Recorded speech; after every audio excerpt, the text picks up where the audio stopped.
Hi everyone, thanks so much for watching. We'll get started with our August Life Design Analysis webinar. So I want to thank everyone for taking time out of their day to join us. I think we have a great webinar as always for you. And just to mention, after the webinar is finished recording, we will have it available on our blog here. So if you do navigate to lifedesignanalysis.com, our site, click on the blog icon at the top. You're going to see our webinar here, as well as all past webinars. And actually, there's a really neat kind of tag you can do. If you see the little webinar up top here, if you click on that, that's going to take you to the category, and you'll be able to view all past webinars. So if you're still on vacation and not quite back from summer holidays yet, and just sort of sharpening that axe in preparation for September, great way is to watch some of the past webinars that you may have missed. As I said, as soon as we finish this webinar, we'll do our best to get it uploaded right away. Now remember, there's lots of other articles and resources on there, sales concepts, things like that. Got a lot of feedback on our top 10 sales movies if you're feeling that summer slump, or even if you're just getting motivated for that September kick. Certainly check it out. As I said, lots of great content there, and again, if you're still on vacation, what better way than some of the great movies that we have there. Now, of course, this month we are focusing on why to use LDA on every single case. So, of course, we want you to use the system and get value for it, but there are a lot of other benefits to using our system for every case. And too often I hear that our subscribers, they have great feedback about the software, but they say that they use it just for large cases instead of every case. And I'm happy they're having success, and generally that is success, illustrating the value of whole life more compellingly.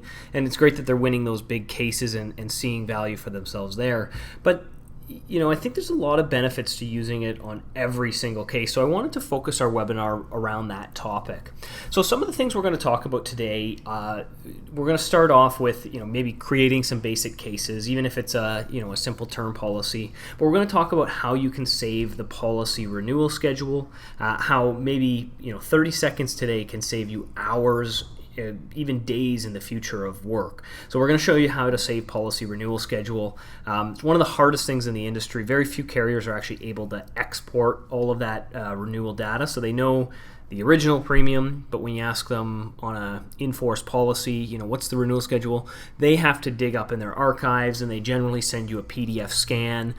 Then you have to go to work entering all that information, and either, if you're not using LDA, you'd calculate it in Excel perhaps. If you are using LDA, again, you'd enter it manually, but this is still going to save you that step. Now, it doesn't stop with just term policy. There's lots of reasons you should be saving your whole life illustrations, especially with those ones that you do sell, and again, layered plans and things like that. We'll talk about even policy mining and how that fits into saving a policy as sold.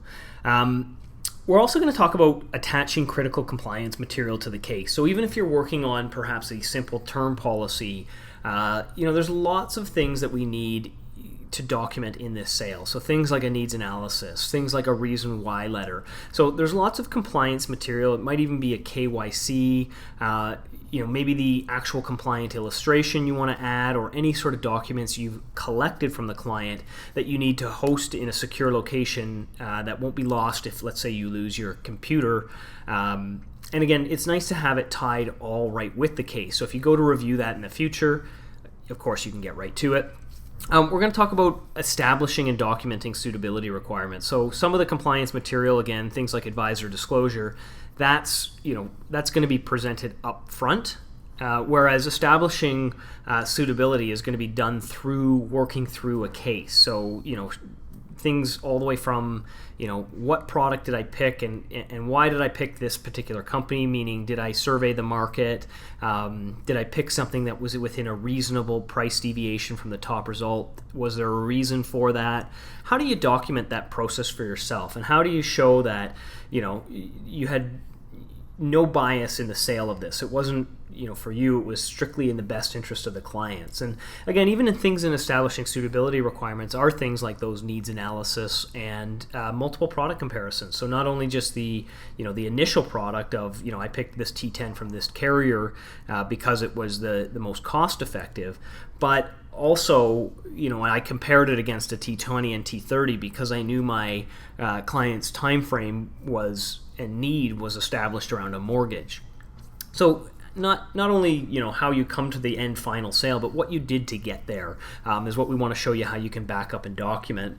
And then a lot of times there might be some of your own custom forms. So you might find, we have a reason why letter, but you like yours, or you have a particular onboarding document or series of documents that you like to use in a report. I'm going to show you how you can use kind of our concepts to build your own custom forms library and have a few different examples of how you can include those in different cases and leverage them when creating these cases. So again, even if you think I'm not necessarily using LDA's comparative properties in a sale because I know my client's going to buy this T10, you may want to back up things like some of the documents, some of the forms, just things that make everyday sales easier, and just mark it as sold. And it's more for yourself later on than it might be for the client in that situation, but I want to show you why that has value. So without further ado, we will get started. The other thing I'd like to touch on, though, before we jump right in, is just if you're watching for the first time. So one of the great things about life design analysis, and if you do see a concept that you like in here, don't hesitate to sign up free. We offer a 30-day free trial, as you can see, with no credit card on sign up. So we want you to get the best chance to try out the software with no risk. Again, by not entering your credit card, we can't bill you after the 30 days, though we do hope that you continue with us. We have lots of different plans too. So Premier is our top package, and that's what we'll give you on the trial. But remember, we do have other packages available to you. Don't forget, if you are a Life Guide subscriber, enter your discount code as the serial number. You can do that any time before the 30 days up, because you're not going to be billed before that, and that will give you an exclusive discount on your subscription. Depending on which package you pick, you're going to save a considerable amount. We really recommend the Premier because it's fully rich in features, but speak to one of our sales associates about what package is right for you. Again, you're going to get the Premier on the trial, try out all the features, but we always have pared back software features if you're looking for something a little less expensive. Again, I always mention Life Design Analysis is a web-based platform, so you likely found us online searching, or maybe you saw us on LinkedIn. But keep in mind, this is something you can access from any different device. And to those of you who are already subscribed to Life Design Analysis and watching and keeping that axe sharp, really appreciate your attention, and I hope you enjoy today's webinar. So let's get started. I'm going to log into my account, and we'll start creating sort of our first concept of, even a simple case, why we want to use LDA in every single example. So I'm going to start off like any new case by going to the Add New Case option here. And if you've imported your block of business or worked with a client before, remember we store all of that client information so you don't have to re-enter it every time. So you'll see if I, for example, pull up a sample client like Phil Mickelson, they appear right there. Now if it was a brand new client, I would just simply hit New Client, enter the required information, as well as any of the additional information, and just hit Save. That client would be saved in the future. For this example, I'm just going to use Phil Mickelson. And Phil's become one of my favorite new sample clients. You can see here along the right, Phil's an age 40-year-old male, non-smoker, and we're basically starting here with a blank slate. So our first topic being saving policy renewals, I'm going to add some policies with renewals, and to do that, all I have to do is click the product type that I'm looking for. Now, keep in mind, I'm going to show you term first, but we're going to advance this concept to whole life and show you, regardless of what product it is, it's always valuable to save the policy when it is sold, because there's lots of information that, we're going to attach to that client file. So I'm going to go ahead and just create a very simple case. I'm going to say term here. I'm going to say $1 million. And I'm just going to start off with a 10-year term product here and hit search. And it's just going out of my preferred companies. All of that information, of course, can be customized in your account settings. So, if you prefer to search monthly and you want to default that in there, go for that. All of it can be set in there. Now, again, you can see, we survey the results. Part of what I'm talking about in terms of, not having bias towards it's certainly okay to pick any product that you think you might pick one because it has an easier underwriting, or one because you like their conversion options. But as long as you're doing some research to say that we're in the ballpark, or we've done our due diligence to look at all of the different companies out there, and we've selected a certain one because again, it meets certain criteria. But ideally, we do keep in mind that price is a factor for our clients as well. So we want to document that we're not just picking all the way here at maybe La Capitale term enhanced because we're going to their conference, and we're not doing we're picking something that's in the best interest of the client. But of course, we don't always have to pick the top result. But the very fact that we're doing our due diligence here. Now, one of the neat things that you can do if you ever want to reference the search that you've done before is, I know it's a long URL here at the top, but you can always copy this URL. So I'm just using the keyboard shortcut and copying there. You just go copy that way too. And I've copied the URL. I'm going to add one of these products to the case. I will actually go with the top result here. So I'm going to pick a BMO Insurance T10 and just simply click Add to Case. I'm going to go down here, so it adds the product into the case. So you can see, we have some controls to hide it from the report. We could change the name, or if we picked the wrong one, we can delete it. You can also jump down on the caret here and see some of the information. Because I had copied and pasted that URL for my search, I'm just going to make an internal note here. So internal note being something just for me, report note being something that would be included in the presentation. So remember, you can keep internal notes. So I'm just going to say T10 survey. And I'm just going to put down my link for that survey that I've done. So I've got that there. And I'll go down, I'll leave some room here. And now I'm going to go up here. I'll actually, just to be sure, again, if you want, you can save any sort of updates. Generally, when we generate the case, it automatically saves whenever you see that going green, that box. Now again, I don't want to just present the best option at term 10 to my client, even though I've done the survey to find that it was the top result. Maybe I want to explore some different lengths of products as well. So I'm going to pick some T20 just to make a very simple case here. So instead of term length being 10, I'm going to go down here and adjust and say 20-year term. Everything else is going to say the same, and I'm just clicking that search button at the bottom. Again, Manulife comes up at the best, family term with vitality. You can go down the list and see. I'm going to pick the top result, in this case the Manulife one, so we have some different carriers on there. Remember, some of the other things though, even if it is a simple case and you're not necessarily presenting it, you may want to explore things like a reissue. Any of our term products can also be offered as a sort of a reissue illustration. So we'll get to that in a little bit, but just so you know, there are some options around adding these products to the case. You can also show and add in that medical underwriting info. Perhaps we pick one of these products because it's easier to underwrite, and we know convenience is a factor for our clients. Well, that's important in our case to add in there and document, because when it comes down to why we selected a particular carrier, we want to have that in there, that these were the underwriting requirements. So feel free to add that if that's an important factor in the case. The other thing, as I said, is we were grabbing those links, so I'll just click the back button here and just again go back to the result. One of the kind of the neat things that you can do is if you wanted to add, say, a different term or a couple different lengths of the same term, you certainly could do that. I generally think comparing the best of breed, so comparing the best term 10 with the best term 20, pick the best out of each category rather than add multiples of the same category. But again, if you are the type to add a couple different products from the same category, you can always click that back button. So again, I add a product to the case, select add to case, it adds it.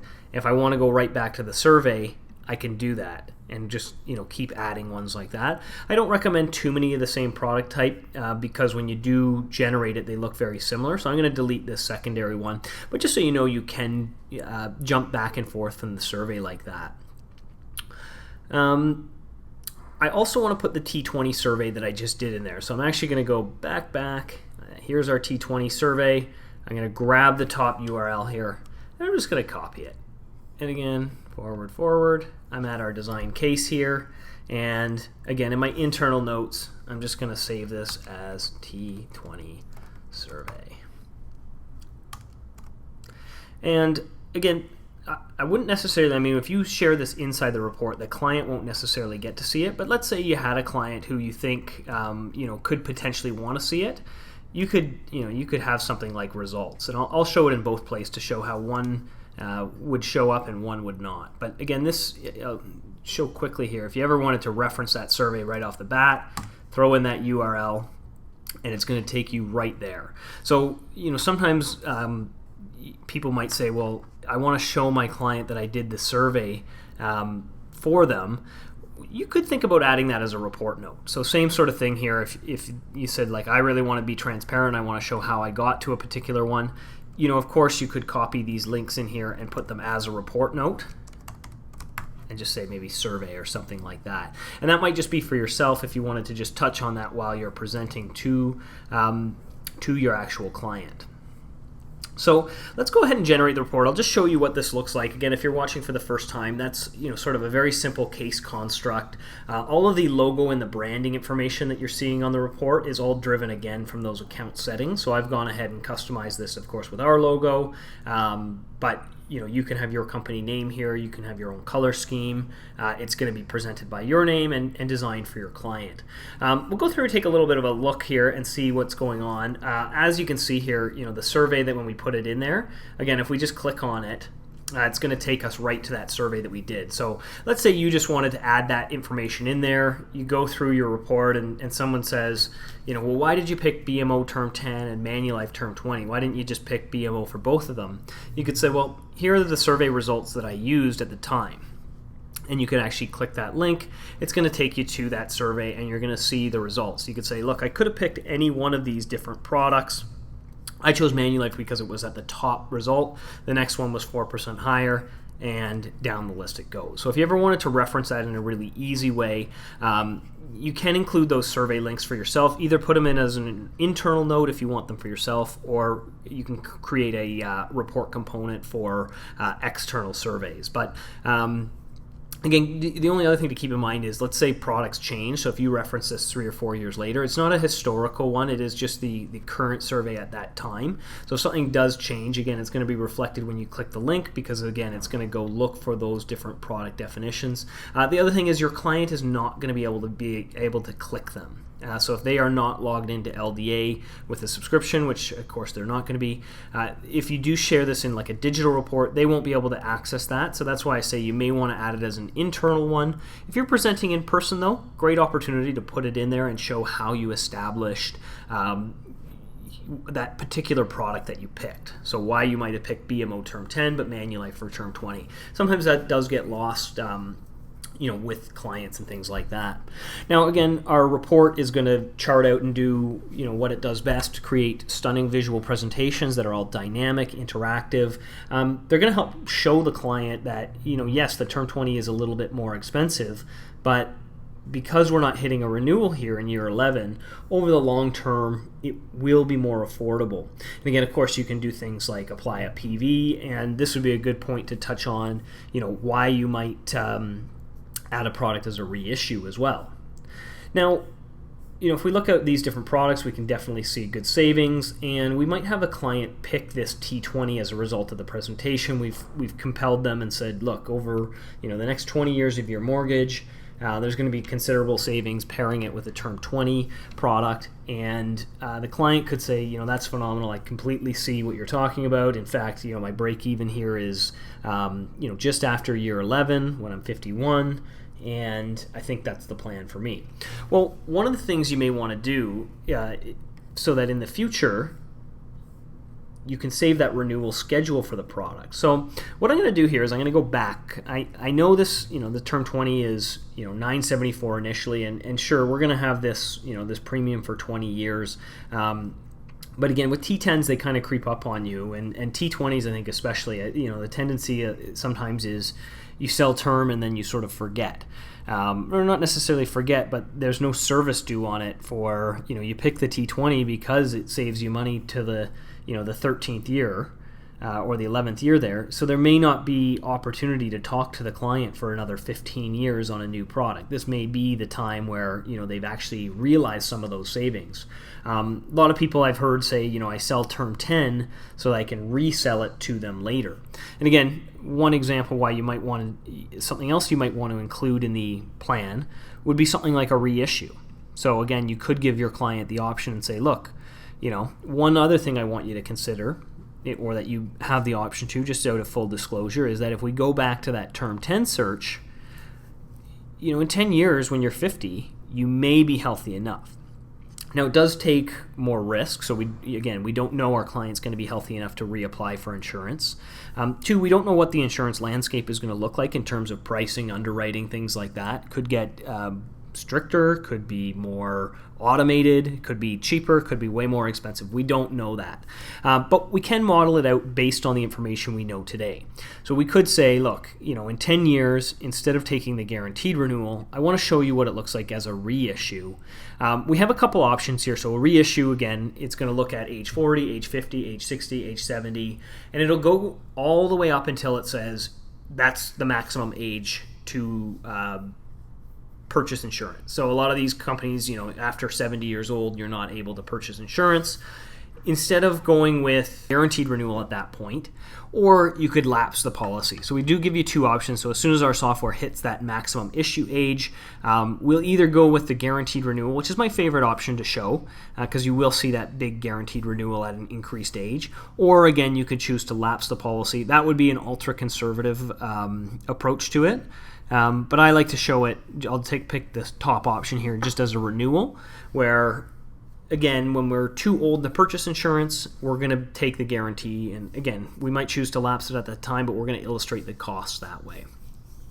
So we add this one as a reissue, and I'll just show you here. Now we've got kind of 3 options in this case. I'm actually going to move the T10 reissue up one, and my hope is that even after reissuing that term, we're going to see a considerable savings in the T20, or at least a compelling reason to. So even if we take all this risk and assume we're going to be healthy, we assume rates will be just as low as they are today, what does that look like in terms of cost?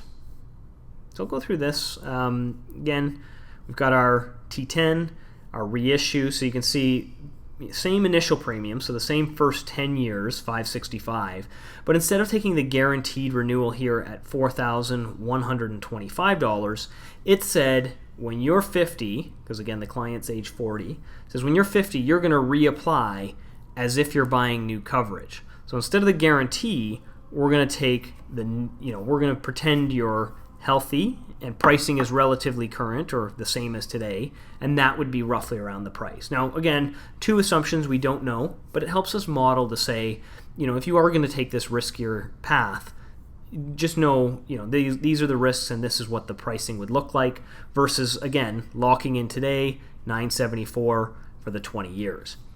Now, I think this is a really interesting chart. So again, our first concept was built really around, when we look at it, we come out here to the kind of the 10th year. The guaranteed renewal is very big, especially in comparison to the other. Now we see that if we're healthy, the reissue here, larger than what we're paying today. So the gap is, it's very close on both sides of it.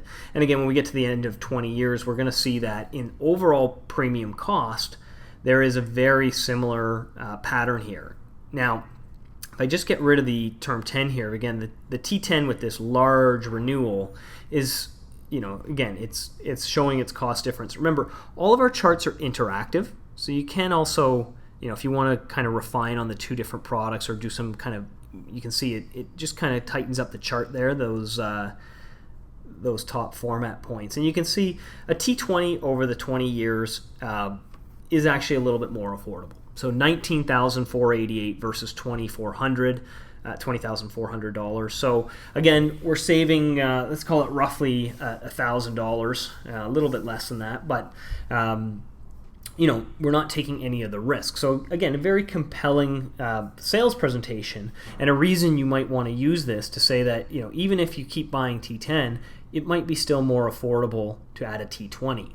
Now, back to saving the renewal. So let's say, again, we've done our due diligence, and I wanted to add some of this because, again, this goes a lot into that suitability of, if you come back to this case, and I'll just kind of scroll down here too, you're going to have a log of when you created it. But let's just say in the future you come back to the case and you've sold a product and you get audited and they say, well, how did you decide Phil Mickelson needed a T20 rather than any other option on the market? And you have a case with everything that you researched. So the T10, you looked at a T10 reissued and you compared that with a T20. You have all of that tied to the case.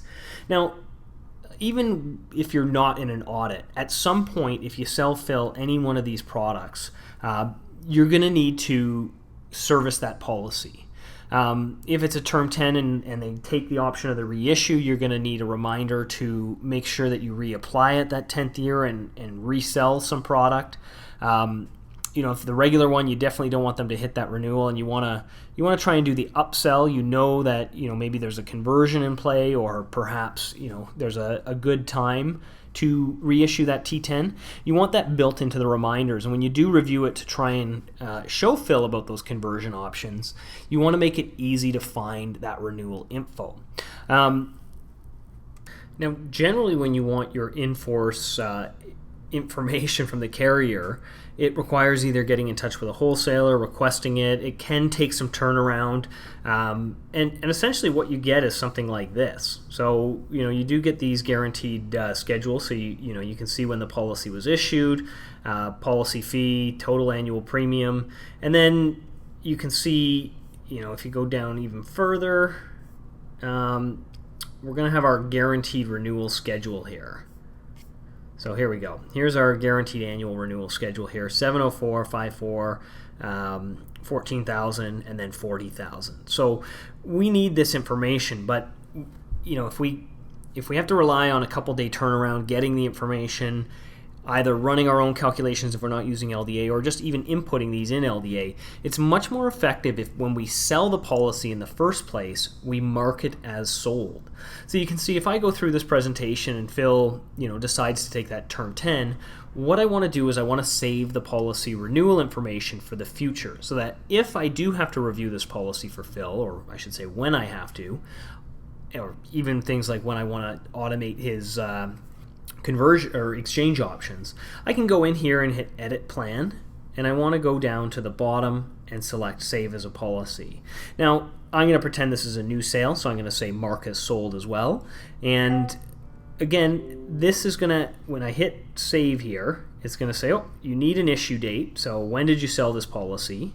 So in my case I'm just going to say I sold it in 2019 July 1st, and I'm going to give it a policy number here too. So this one could be, let's just say BMO T10. Now, of course, you would give it its actual policy number. I don't have one of these for these, but I will just go like that, and I will hit save.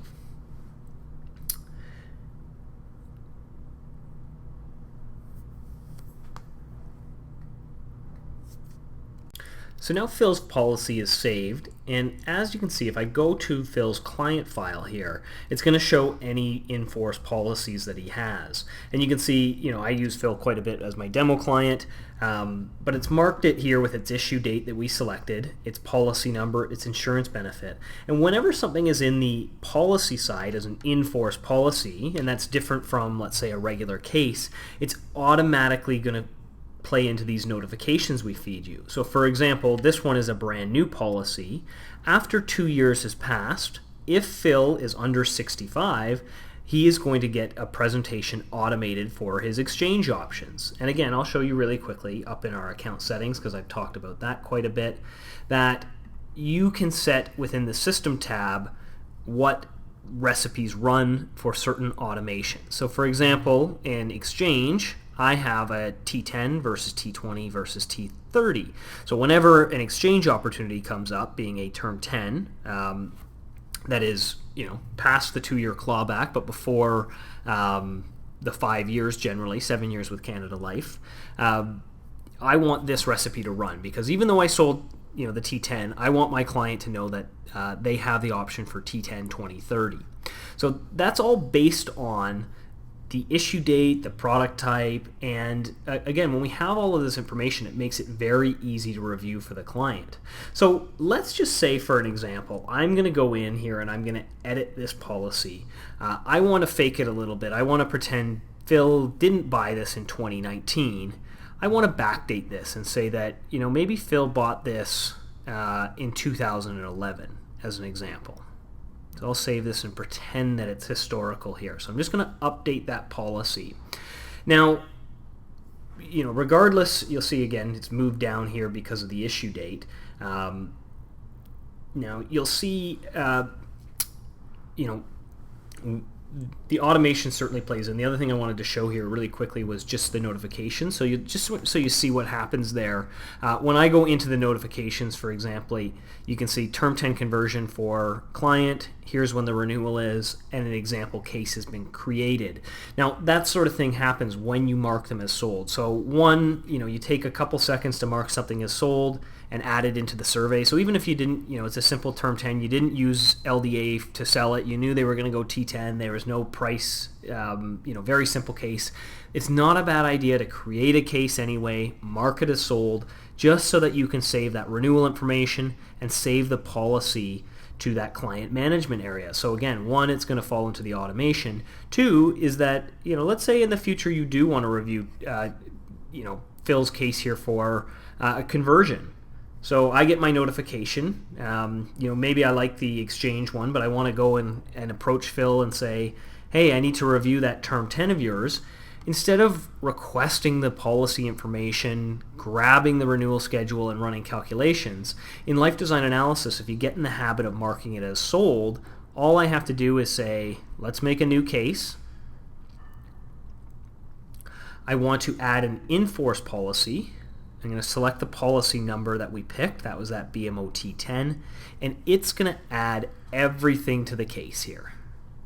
So again, I've got it in there. I've got the full renewal schedule. All of that information is saved, but it's got the issue date in there. Let's just say I want to compare it to a conversion option. I'm going to do a very simple UL presentation here just to illustrate, again, what we want to do here. And I'll search the market again just to see what's out there, even though we're going to select a BMO one. And it's nice that it's only 2.54% higher. This is one, again, we don't necessarily, because it's a conversion option, we just add it to the case. So think about how fast that is to bring in the historical information if you get used of saving that. And again, regardless of if you use LDA to present that term 10 option, maybe you figured it wasn't effective to go through the T10, T20, you just wanted to sell the T10. I still think it's very valuable to add that term product in there on every single case. Save the renewal information when you sell it. Document all of the ways that you were able to establish that insurance benefit. And again, I'll just show you when you generate the report here. This product itself, because we've kind of tricked the issue date, is just going to show years 1 to 2. So it's actually going to track that policy in time. And that's going to be a really valuable asset for you to have. So again, setting up a review is as easy as selecting any in-force policy that you had and adding it to the case. So again, that's where I sort of say, take 30 seconds today by marking something as sold and adding that product to its own case.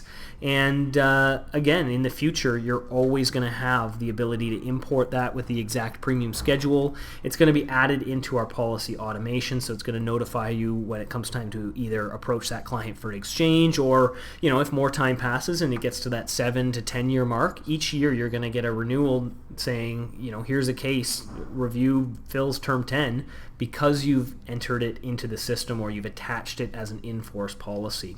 So that's why I think whether big or small, if it's a small term case, maybe even more important, because those are the ones that as you grow your practice and as time goes on can slip off the radar, and you need an automated system and something that effectively scales your time. Because too often we see, we sell these policies, it comes up for renewal, we don't think it's worth our time necessarily, or sometimes we're just busy, and these sort of term policies and exchanges and conversions can slip off the radar. And again, we might do a campaign and go after some of the big ones and again do that, but by getting into the habit of using it on every single case, it's really going to scale your efforts.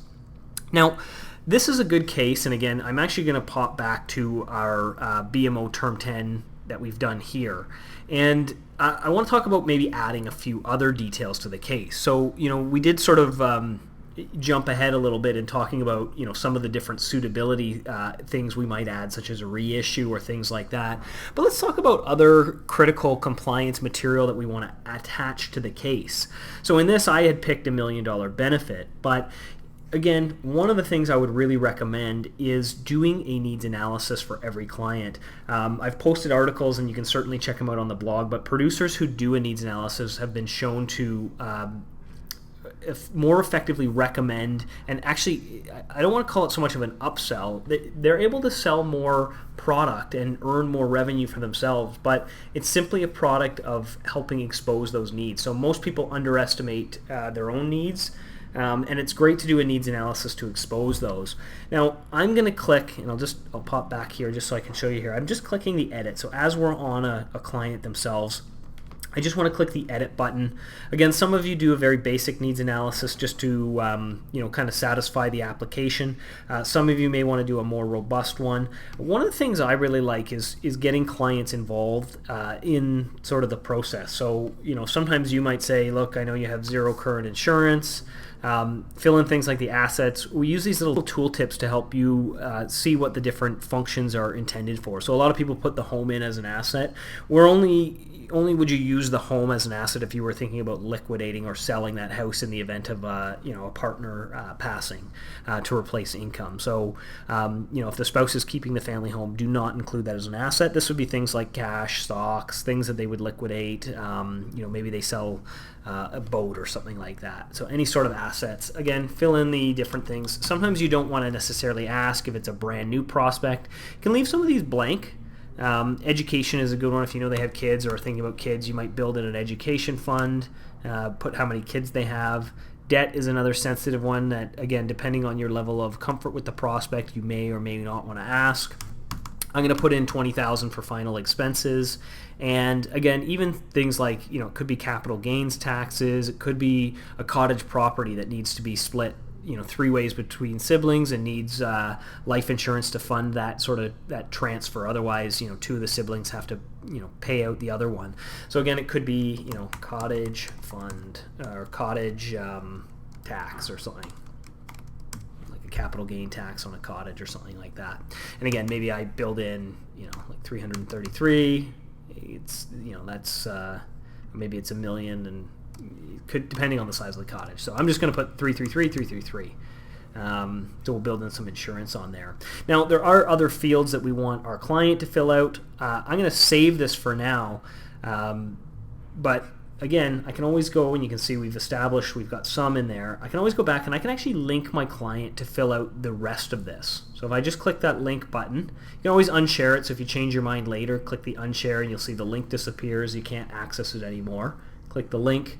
It provides a URL here.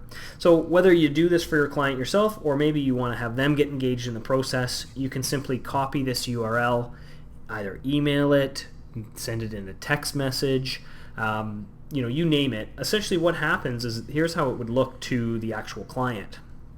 So you would link it, they would click on the link, and they can do this from their phone too, so don't be afraid to text these, and maybe just with a quick message say, fill in some of the blanks.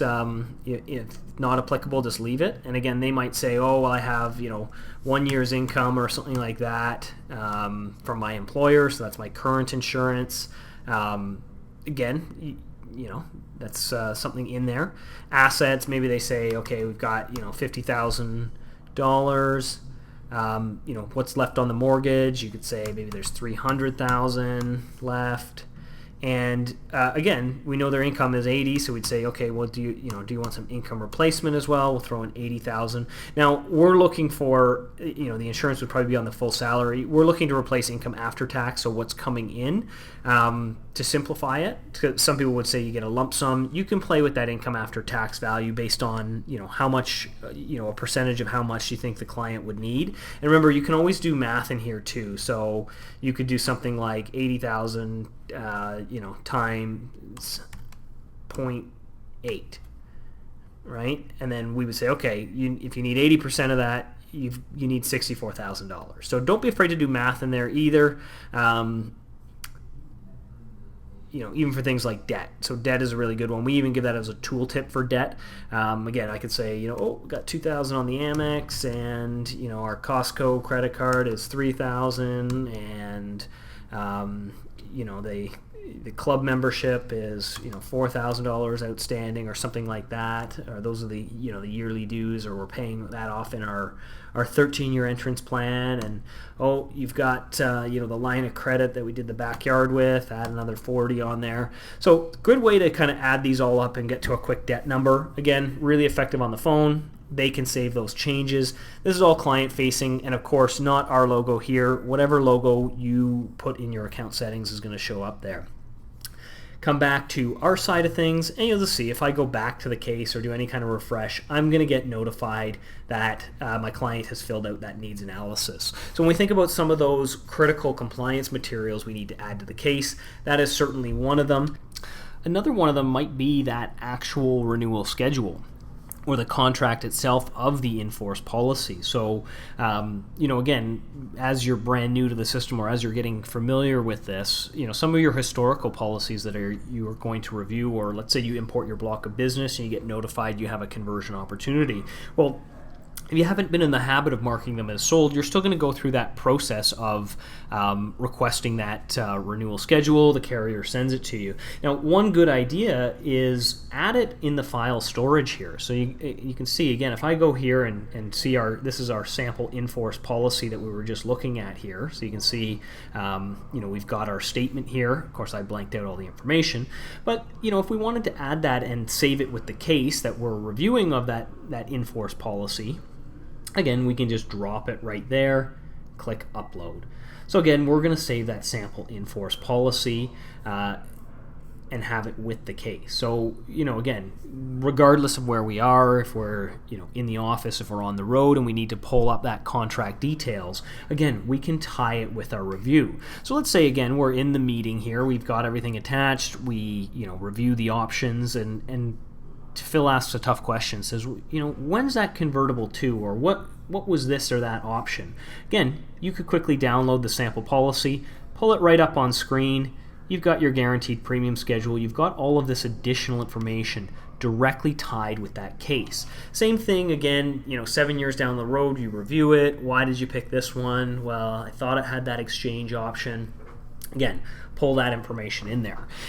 Now again, something else you might think about uploading would be not just, say, the in-force policy of the existing one that you use to compare against or useful information there, but you might actually think about putting, say, for example, like the actual quote from the illustration software after you sell or pick a particular product, just with all of the conversion options, anything again that you put in there.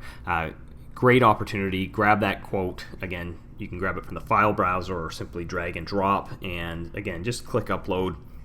You can upload that the quote from the illustration software as well.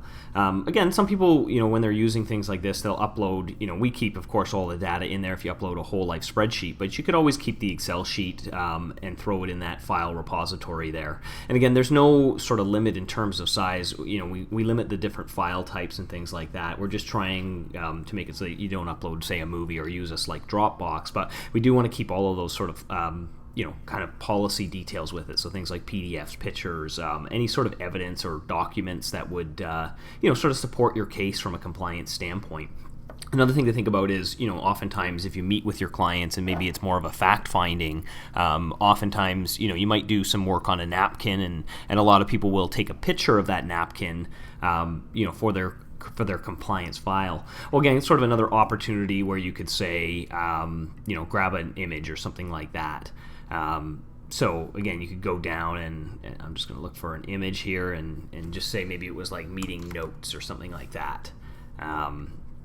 So I can say, okay, here's our meeting notes, and I just renamed this one. This is just actually, kind of a picture of some scores. But again, if you took a picture with your smartphone or something like that of a napkin writing or something like that, but you wanted to keep it with that case, it was critical to how you established the need or how you found the client's suitability or goals, that sort of item. Again, same thing, picture, you take a picture with your smartphone, and again, of course, you can upload it just like you would. And again, keep all of those kind of supporting documents with it. So again, even on a fairly small case where we're doing term 10, term 20, lots of reasons to go through the process of creating a case, creating that sort of record set, any sort of supporting documents that would go with it, all very valuable in the future. And whether you're doing a review or if you should get audited, all of that goes a long way in showing how you document and how you have a consistent process. And quite honestly, down the road, computers change, file systems change. But if you have all of this tied to the case, again, remember, we're going to save that for you exactly with that case. So that's where I believe, it's really important to use life design analysis on every case. I know sometimes for the smaller cases, it may seem, like it's a little bit more work. Someone might come in and just think they want a term 10, and you may be, determined to sell them the term 10 as the best product for them. Lots of benefit in backing up your work and running through a quick case with life design analysis to save some of the information about the case. Another thought I'll give you is not just on the compliance side, it might just be on the convenience side. If you plan on, presenting and being there in person and making the sale, it doesn't hurt to get some of the forms and things like that. So I'm just over here on the BMO forms library, but if I think I'm going to sell that BMO term 10, for example, I could grab their PDF here, and I'm just going to download it, and I'll save that non-face-to-face application. And again, same sort of thing. If I want it handy, I don't want to fumble and look for the document when I'm in the point of sale, I download the PDF, and again, I can slide it over into the case. That way, should the sale start going that way, I can easily transition into that non-face-to-face sort of application. So I have it handy there. If I need to pull it up, I can just quickly pull it up, and I can see all of sort of the documentation. So just being prepared, being professional, looking out for those objections, and being prepared to make the sale too. So not only from a compliance standpoint of some of those supporting documents that can certainly help you in the future, saving that renewal schedule, that's certainly going to help you in the future, whether it's the notification for the automation, but could be things like forms that you're going to need to do. And that's a good segue into sort of our next topic. A lot of times we do need certain report notes built right into our report. So one of the recent examples, and I'm just going to kind of scroll down here into our concepts page, we do have the report note here saved with that survey. And that's a great idea. Again, as we said, we could add it into the one. I'll draw your attention to the concepts page here, though, where we have certain number of forms that are put in there. Some of them are global, and you can see that some of them are user-defined. And what we mean by global is that everyone in the system, when they sign up, is going to get access to these sort of templates. But a lot of the times, we want sort of our own custom forms, or we want our own disclaimers, or perhaps we use different types. So one of the new sort of popular ones is a reason why letter. So every time and generally I find from advisors this sort of comes at the point of sale. So as soon as they sell the product, they need to get a reason why letter. Well, we have a template that's built in there, and again, you can see all I did was go down to concepts, and you can pick your different ones. So again, if I was doing a buy term invest the difference sort of case, I could throw in a report note that talks a little bit about the concept itself. One of the popular ones is sort of like the types of life insurance. This is sort of your insurance 101. And again, you can take a look here at some of these, sort of different disclaimers or different sort of descriptions of kind of the different products. And again, this is great for someone who you're introducing maybe different options to. Now, a lot of the advisors in the system will, of course, sort of use these or modify them and want to define their own. So whether it's something, again, that we don't have a form for in the global one, doesn't mean you can't make your own. So you can see at the bottom here, there is this Manage Templates area. And again, you can click that. Basically, you'll see, sort of the global ones. And if you like, maybe part of ours and want to clone it and make kind of a couple revisions, of course, you could clone that and make your own kind of copy of it, but you can also start from scratch too. So I could say add a new report template. So perhaps there's maybe a compliance form that I need in every single case, like maybe it's my advisor disclosure, KYC form, or even client engagement. So again, you could make, you could call it like a compliance checklist for yourself, and then like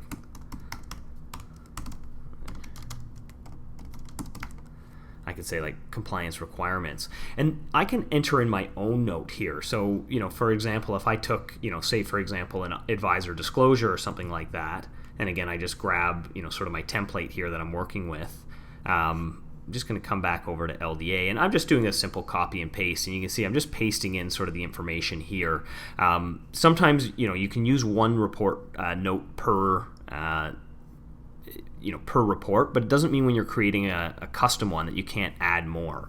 So again, I might make my sort of my advisor disclosure one there. I'd customize this all. So this is sort of a boilerplate template that I've just kind of borrowed, but you can see there is sort of like some insert here. So again, you would customize things like the companies you're licensed with. So again, I'm just using kind of the boilerplate there. So you'd customize that specifically for you, and then every single case you need to use it, all you have to do is select it from the form. And again, you would fill in things like the my contact information. Because you can only use one, what some people have done is sort of in these custom notes maybe added two. So again, I could go into maybe my client engagement letter or something like that, and again, you would customize your template here, but essentially just grab your information, come across to Life Design Analysis, and you could put two sort of forms in one. And I'm just going to save this one as my my compliance checklist. And now you'll see if I back up to the last case, things that I need in every single case. Let's say I can go through the first one and say, okay, there's my internal notes. But now, instead of the survey that we had in there, I want to use my new user-defined templates, ones that I've created, and I can put in my compliance checklist. And again, fill in the blanks. I have it all in my report, and I can save that, or I can generate the report.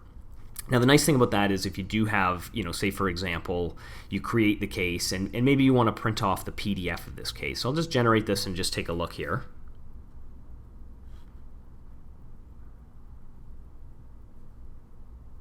And we'll just show kind of what that looks like. So again, our mission statement is something that's set in the account settings. And I know a lot of people will put that advisor disclosure directly in their mission statement. That way it fits in every single report. But you can see, like, I've made this report note for compliance requirements, and it's all the information that I put in there. Now, of course, you'll fill in those different blanks and kind of customize it on each case, but it really can speed up that process of having everything all at once. And you can see all of that information is found, sort of in there. So you can go through on your case and look at some of the information and actually have a record, especially if you're doing business non-face-to-face, making sure you can include it in there. Always really good. Now, so again, a lot of advisors still do the PDF, which is great, because what they'll do is they'll generate that PDF here. So I'll just download this and take a look.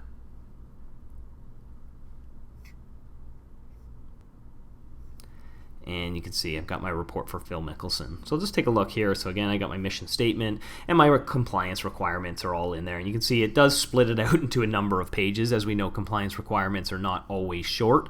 But when you do have, let's say, the client go through and sign off on this, again, you might print a copy. You could always scan that back in, and the same sort of thing, if we go back to our case here, let's say we get the signed LDA illustration with all of our compliance requirements. That's another great report and PDF that we can just drag in and upload, and now we have all of our signed requirements. So whether it's the signed needs analysis page on its own sent back, again, you can drop it in there, and now we have sort of all of our compliance material stacked with the case.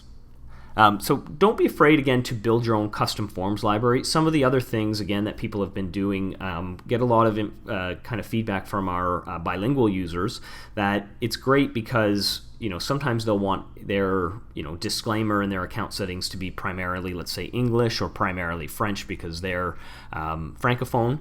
But on the odd case, say like the outlier, or maybe a smaller percentage of their cases, they want to switch that disclaimer. So I hear this from people in Ottawa quite a bit, where I need a bilingual disclaimer, but only on select cases. Well, again, that would be a great opportunity to make a user-defined. So you could take your regular account settings sort of disclaimer, make a user-defined bilingual one, and again, in the cases where it makes sense, all you have to do is go into the concepts, grab the concept that you're looking for, and again, all of it just fits in. Some of them are fill in the blank, some of them, again, and you'll find that once you fill it out the first time, that's it. You just have to select that that sort of concept or form, and you can add it in there. And I think that's a great way, and another reason why you might want to use it on every case, big or small, because again, you're going to have that backup. So not necessarily about the upsell. A lot of the times we focus on that presentation, that upsell, and we still value our software on our ability to help advisors communicate those solutions so that regular people see the value, but we really want to help automate that compliance. So anything that you use in the process to make that sale, absolutely upload it with the case, and that way if you need to reference it later with the modification history, you're going to see that, you're going to have your needs analysis, and it's all going to be documented with that client file. So now when we go to fill, any of those cases or any of the enforced policies we've saved. Now the other nice thing you can do too, and I would really recommend this, is if it is something where you're saying, okay, this is a case that I need to remember because it has all of this information in it, and I might make tons of different cases for Phil, especially me considering he's my demo client. There's a little button top right here that I would really get in the habit of when you do set up one of these sort of similar to like a portfolio case where it's actually like, okay, this is going to be my working file for this particular sale I've made.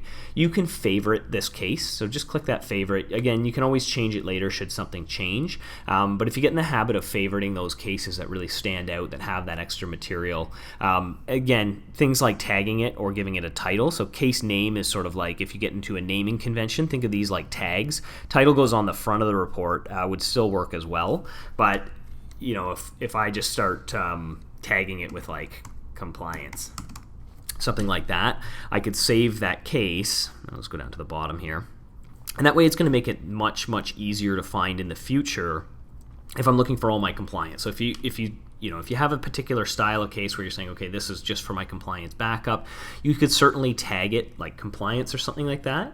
And I'll just show that when you go back in, let's say you're looking for that case later, again, you can go into your managed cases and look for those specific example types. So get consistent with your kind of naming or tagging, and you can use multiple ones. But let's say, for example, I'm looking for this compliance one, and I'll just filter it, of course, by case date. It's on the top. But if I need to find it, all I have to do is just go into this case name here, and I can say, I'm looking for compliance, and it's going to go and process, and it'll filter out all of the results and show me that compliance case so that I can find it much easier. Same thing, like I got in the habit of whenever I was doing a term conversion case, just sort of throwing a TC tag on there and looking for all term conversion opportunities. So when I'm doing a term conversion, and that can help you sort of track different cases and stay on top of them. But again, really kind of coming back to, there's a lot of value in adding these different product types and saving all of the kind of information, regardless of if you think it's going to be useful in necessarily the sale. You might find a couple minutes today saves you hours and hours in the future, or it really eliminates the headache of providing and proving you've done your due diligence. So really want to stress, use that on every case, and of course, if you have any questions about anything, don't ever hesitate to reach out to us on the live chat. We're more than willing to help out on any case, or help you format those custom forms libraries and things like that. So do reach out. Now, really the last point that I sort of wanted to touch on was, I kept this case very simple. I don't think I even, really did any kind of whole life comparison or anything like that. And I saved, again, that term 10 renewable to age. But remember, it's not just term products that we want to remember that renewal schedule on. I find this is very valuable with par insurance as well. So if you do sell, say like for example, a participating whole life, one of the things that a lot of people do is, they'll upload, sort of the projection and will present on Life Design Analysis and sell a whole life policy. And that's fantastic, except for that every year after, we're going to see perhaps a different dividend. So, we're not exactly sure that this is going to perform this way. But one of the things advisors will do is with a whole life, they will mark it as sold. And let me just pull one of these in here. So let me just add, I'm just going to add I'll just go Canada Life here. And let's just assume I add, sort of a Canada Life whole life here. So I'm going to import that into LDA, and I want to bring in all of the additional details. So I'm going to use the spreadsheet import this time rather than the search, and I'm going to say view data and export to Excel. And I'm still working with just, sort of the 40-year-old male. I've picked $1 million, so, this would be a full conversion, or let's say, again, we sell them the whole policy. I'm just going to copy all the information. I'm going to come back to Life Design Analysis, and I'm just going to paste it in there. So again, when you're doing a spreadsheet, you add the product. You'll know if it's looking for a spreadsheet because it'll give you these two options. One is the paste option where you just throw everything in. If you're not comfortable with copy and paste, just save the whole spreadsheet and use the import. And again, it's like that file storage we were showing. You just drag and drop. We try and make it extremely easy for you. But let's say, again, you're presenting even a whole life case. We've added some whole life in there, and it's going to be a great looking case. But let's just say, for instance, we sell this plan to Phil. So again, I'm going to go edit plan, just as I did with the term. It works with any different product you've added to the system. So anything that you present in LDA, really, really encourage everyone to save as a policy. If it's a new sale, you would say mark as sold. That's more for tracking your stats and things like that in your monthly report. So you'll see, month over month, are you increasing sales or decreasing sales? So also really a good coaching opportunity if you get in the habit of this. With this one, again, I'm just going to save it. It's going to say the same sort of thing. If this is a policy, you need a policy number. So I'm just going to call this Can Life Whole Life, and it also needs an issue date. And again, I could say I sold it, I'll say a year ago. I'm just going to fake this one a little bit here. So you'd actually enter the issue date and say, okay, here is 2018, and you would hit save. And so that's great. It's going to save it to the client file, just like it did with term, where it saves all of the renewal schedule and all the renewal information. And a lot of people would say, I get with term why you would want to get in the habit of saving that because it's so hard to track down the renewal information. But I think there's a good opportunity with whole life as well. And I'll show you what I mean. So, again, we say, okay, we've added this whole life plan. We've got, kind of all of the details in there. And this is just kind of the preview. Of course, there's more information behind the scenes. But let's say, again, year down the line, we've sold this to Phil a number of years ago. Phil wants to do a review with us. And this is one of the things I coach some of our more diligent users who are really fully in the habit of doing LDA already on every case as sort of an additional bonus. And what I say is, when you do sell a whole life case, a lot of the times there's not much more planning per se to do, but there certainly is, we want to review and keep in touch with our clients, show them how the policy is performing and keep them apprised of that information. Well, if you get in the habit of doing annual reviews, or if your clients are looking for annual reviews when you sell them whole life, really neat thing is that, a year down the line, you could pull back in that whole life plan that you originally quoted.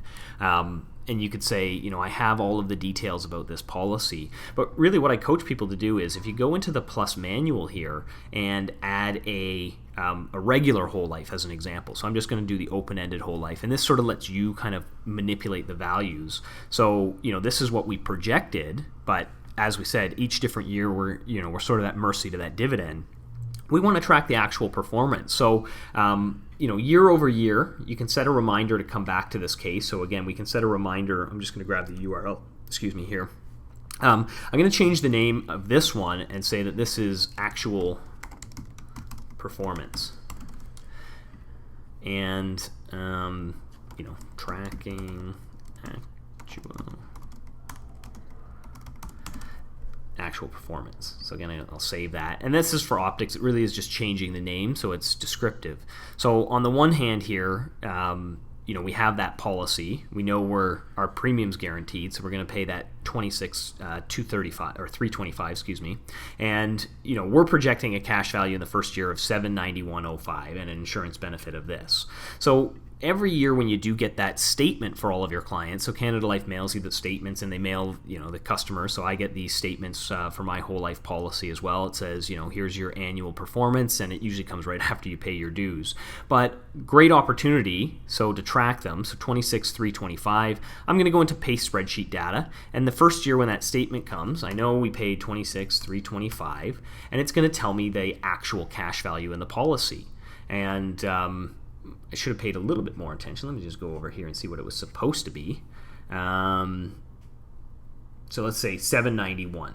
So, again, maybe the dividend holds the first year and it's exactly on that $791.05. So again, $791.05, and our insurance benefit. And I'm just going to go $1 million, or you would put in the actual value. Now, year over year, you can keep coming back to this case and updating the actual performance. So for the sake of simplicity here, let me just say, we're 4 years in, and maybe I'll say we got to, 85, and then we got to, 90. And again, I'm just making up these numbers. You'll actually, when you get that statement, you'll enter in those numbers, and let's say 125. And again, I should put in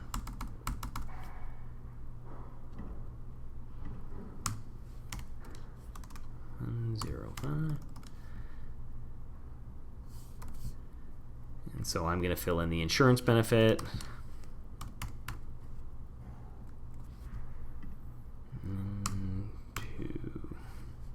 Again, just making up numbers here. I want you guys to enter the actual insurance benefit, and that's a big jump.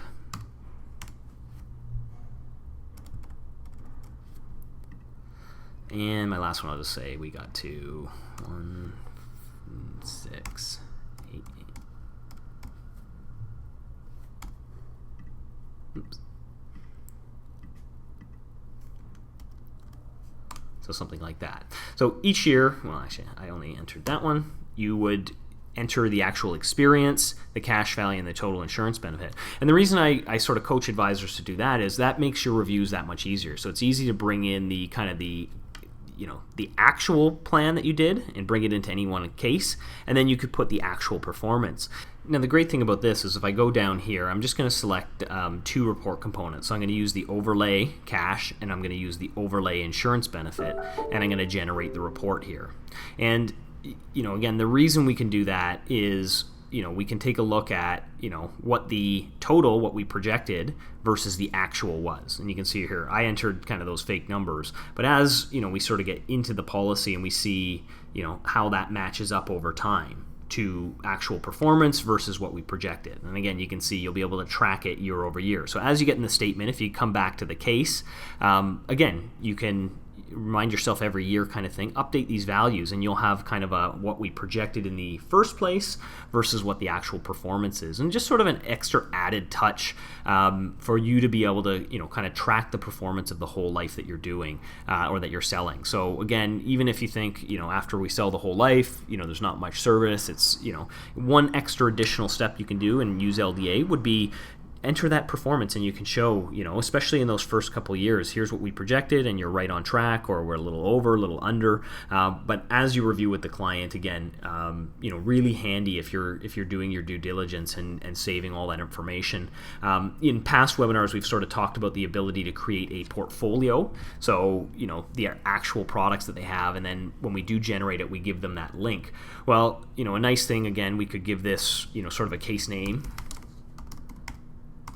like portfolio or actual performance kind of thing. And when we generate the case, that's tagging it so we know where it is in the system. But you can distribute, if you did a shared link or something like that, and you get in the habit of updating these every year, you can share that link with the client. I would gate it, so I would say request visitor information, first name, last name before viewing, and copy the link. And again, when you share that with your client, of course, when they visit, they're going to notify you they're going to require their first and last name before viewing the case. So you're going to see these kind of, if they're taking a look. So year over year, you can, refresh that. Basically, the link will stay the same, but when you update it, you can refresh your client and say, here's a link. You can track your performance of the policy. I'm going to update this case every year. And, whenever they want to go into it and see those kind of where they're projected, what was originally projected, where they're on track, it reminds them of, why did I buy this policy, or what were the benefits that we were looking for. So again, great way to use that, saving it as in force, even for a whole life plan. It could be an overfunded UL.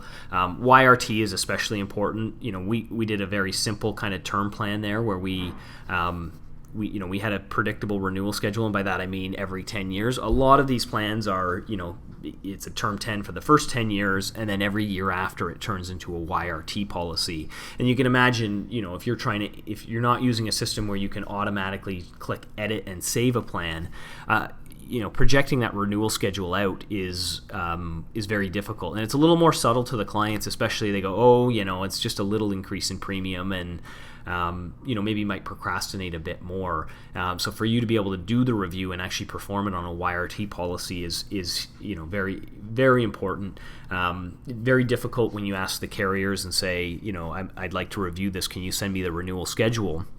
And again, generally with YRT, they sort of send you a cost per thousand table of what the insurance will cost, and you have to reverse engineer that into the actual cost, then try and compare it to different options and run your calculations. So again, very, very time consuming, particularly for YRT, and it's a step that's completely unnecessary if you get in the habit of marking products as sold or marking them as in force and saving that renewal data. So it's really more of a habitual activity where you have to get in the habit of doing this, and again, it may seem like, okay, it's an extra step, but 1 minute now can save hours in the future. And I've had lots of advisors, using this feature over the past year who have had that experience and who are doing even this sort of activity where they're tracking, the performance year over year of how their whole life is performing, and really using the system for some of those. A lot of times we think of it as sort of front office presentation, but sort of more of that, sort of back office administrative support for their practice. So lots of reasons to use it, big or small case, as I said. Really wanted to focus on making everyone think about, how you can use it on big cases, small cases, term cases, CI cases, portfolios. Think about your forms library. But really, again, we hope this helps you increase the efficiency of your practice. We want to increase your sales, but we really want to increase your compliance too. And if any of these help, even in the slightest, I think it's worthwhile. It really brings us to the end of the webinar, though, so I wanted to thank everyone for participating. We're going to be doing our September webinar on the third or the last Thursday of the month. So we were doing them on the third Thursday of every month. We're going to do it on the last Thursday of the month. And I'm just taking a look in my calendar. That looks like it's going to be Thursday the 26th. So mark your calendars for that. We will be sending out CE credits shortly after. It usually takes us a couple days to compile the info and send them out. So if you are in one of those provinces that get CE credits, we will send them out shortly after, likely in the days following. And of course, like I mentioned at the beginning, all of our webinars can be found if you go into the Help Center and go into the blog. You're going to see all of our webinars, articles, sales resources, so do take a peek. Again, feel free to set this as your favorite and check in on it frequently when you do come to Life Design Analysis. But thank you again, and I hope everyone has a great rest of the afternoon and enjoy your weekend coming up. Thanks so much. Take care. Bye.